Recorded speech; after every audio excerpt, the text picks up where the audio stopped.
Who is Sherlock Holmes? He's the world's only consulting detective living at 221B Baker Street, solving crimes that baffle Scotland Yard. But these facts don't capture the man himself.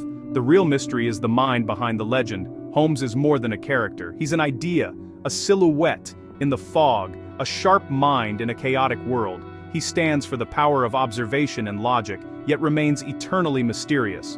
Why do we keep returning to him? Each generation reshapes Holmes, but his core endures. He's a man of contradictions, a genius plagued by boredom, a loner who depends on his only friend. He can deduce a man's life from a smudge of dirt, but struggles with human emotions. This complexity makes him feel real, even after all these years. Holmes isn't a superhero, he's a flawed, brilliant man seeking order in chaos. His methods are legendary, the science of deduction, seeing what others miss. To Holmes, details are clues, pieces of a larger story. He taught us to look closer, think deeper, and question everything. The truth, he shows us, is often hidden in plain sight. But beyond logic, there's a man. Playing violin to soothe his mind, conducting odd experiments, feeling isolated from humanity. It's this human element that draws us in. We're not just impressed by his genius, we're moved by his loneliness.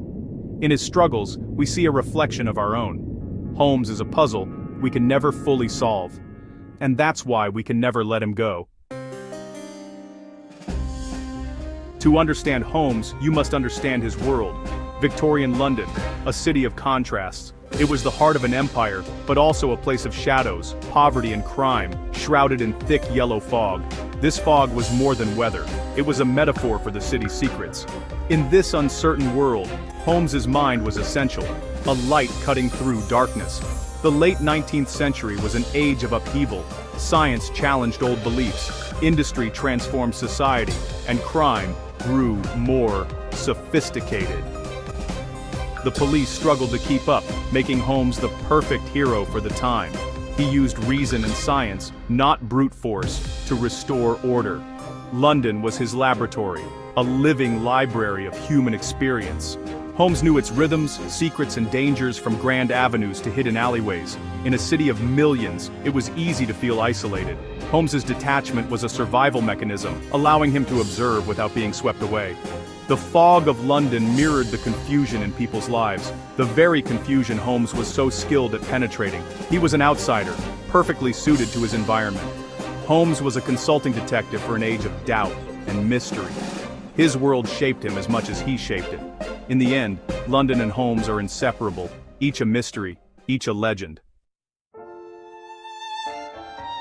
Sherlock Holmes didn't emerge fully formed. He evolved over 40 years of Conan Doyle's writing. In A Study in Scarlet, 1887, he's a brilliant but eccentric young man, raw and untested. Dr. Watson is fascinated and alarmed by his new flatmate's habits. As the stories progress, Holmes matures, his reputation grows, his methods refine, but his darker side emerges. His reliance on cocaine between cases reveals the cost of his genius.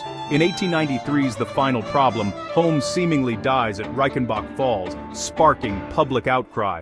When he returns in The Adventure of the Empty House, he's older, wiser, and more appreciative of Watson.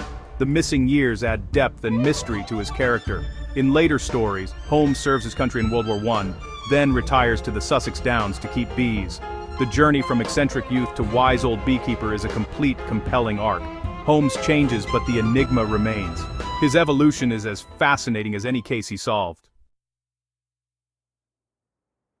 Holmes's mind is a magnificent machine, operating on a level above ordinary people. His genius lies in seeing significance where others see nothing. His brain, a vast attic of carefully chosen facts. But this gift comes at a cost. When not challenged, Holmes sinks into depression and lethargy, desperate for stimulation. This need drives him to his most famous flaw: addiction to cocaine. His eccentricities, messiness, arrogance, odd experiments are symptoms of a mind that can't follow society's rules.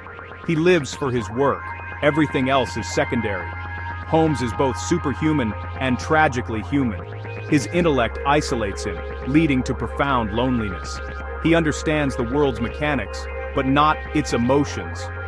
He can solve any puzzle, except his own heart. The tension between brilliance and vulnerability is his central conflict. Holmes is a genius trapped by his own mind. If Holmes is the brilliant, erratic mind, Dr. John Watson is the heart and soul. Watson is our narrator, the lens through which we see Holmes. He's intelligent and observant but always amazed by Holmes's abilities, sharing our sense of wonder. Watson is more than a narrator. He's Holmes's only true friend, grounding him in reality. Holmes lives in logic. Watson brings warmth and empathy. He worries about Holmes's health and isolation, providing a steady presence Holmes desperately needs. Their friendship is a study in contrasts. Cerebral and detached meets emotional and engaged. Holmes values Watson's medical knowledge and common sense, often using him as a sounding board. Though rarely shown, Holmes's affection for Watson is deep. In danger, Holmes's first concern is often for Watson's safety. Watson humanizes Holmes, recording not just triumphs, but failures and vulnerabilities. Through Watson's eyes, we care for Holmes as a person. Their partnership is the true heart of the saga, a timeless friendship between two very different men. Even the greatest mind needs companionship. Sherlock Holmes's impact goes far beyond books. He was a literary phenomenon. When Conan Doyle killed him off, the public's reaction was immediate and intense. Readers mourned as if they'd lost a real friend, inspiring the birth of modern fandom. Societies formed to study Holmes as if he were real, playing the great game, treating Doyle as Watson's literary agent. Fans debate inconsistencies, write articles, and build Holmes's biography. Holmes's methods influenced real-world forensics, preserving crime scenes, analyzing evidence, and using science ahead of his time. Early forensic pioneers cited Holmes as inspiration. Letters addressed to Holmes at 221B Baker Street were delivered for years, with a secretary hired to answer them. People wrote seeking help with real problems, blurring fiction and reality. Holmes became a cultural institution, a symbol of justice and intellect. His realism made people believe in him. Sherlock Holmes is more than a story. He's a legend people chose to believe. Holmes's greatest fear isn't danger, it's emotion. He builds his life around reason, viewing emotion as a corrupting influence. His detachment is armor, keeping vulnerability at bay. With women he's courteous but distant. Only Irene Adler ever truly outsmarts him, earning his respect.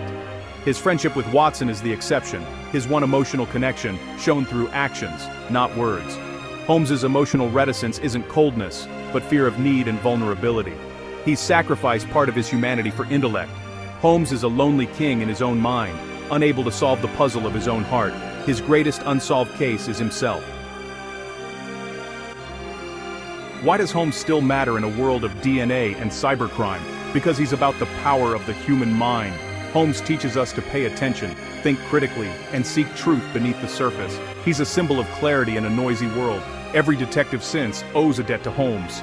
He created the archetype and the genre. The modern crime drama stands on his foundation. Holmes is a universal symbol for intelligence and problem solving.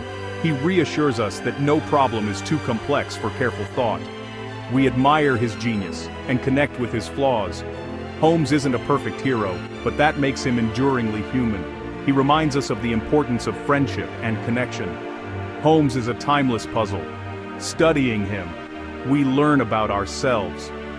So, what is it about the man in the deerstalker hat that fascinates you most?